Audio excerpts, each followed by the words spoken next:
नमस्कार बंधुगण, अजणा रेखा चैनल रे आपण मानक स्वागत। आज आम जानिबा तुलसीर चमत्कारी गुण विषय रे। तुलसीर स्वास्थ्य उपकारी बहु गुण रही। अनेक रोग को यह शरीर दूरेई रखे। यह सह त्वचा पाई मते यह खूब लाभदायक। चलतु जानिया बंधुगण तुलसीर आश्चर्यजनक लाभ विषय रे।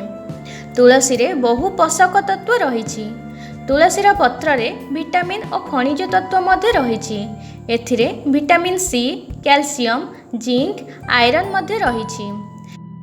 काश किंबा गलारे जंत्रणा अनुभव हेबा समय तुलसीर सेवन द्वारा एथिरु मुक्ति मिलता है। निश्वास प्रश्वास अथवा श्वासजनित समस्या थिबा रोगी को तुलसी पत्र कला लुण खाइबा द्वारा आराम मिलता है। तुलसी पत्र सह लवंग मिसाई खाइबा द्वारा काश दूर होता है। ठंडा समय तुलसी पत्र सह अदा गोलमरीच यह फुटाई पीले आराम अनुभव होता है। तुलसी सह मिश्री खाइबा मध्य स्वास्थ्य पाई लाभदायक।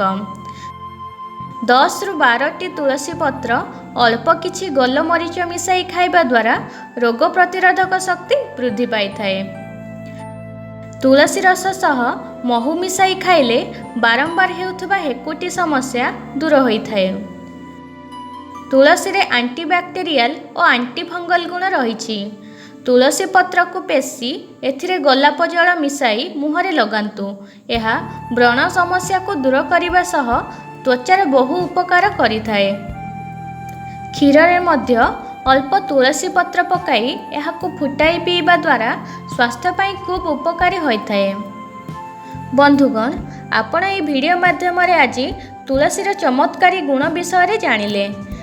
जदि आपंक आमर यह भिडटी भल लगी थाए तेबे दयाकरी आमर यह भिडटी को लाइक एवं शेयर करंतु एवं आम चैनल को सब्सक्राइब करंतु।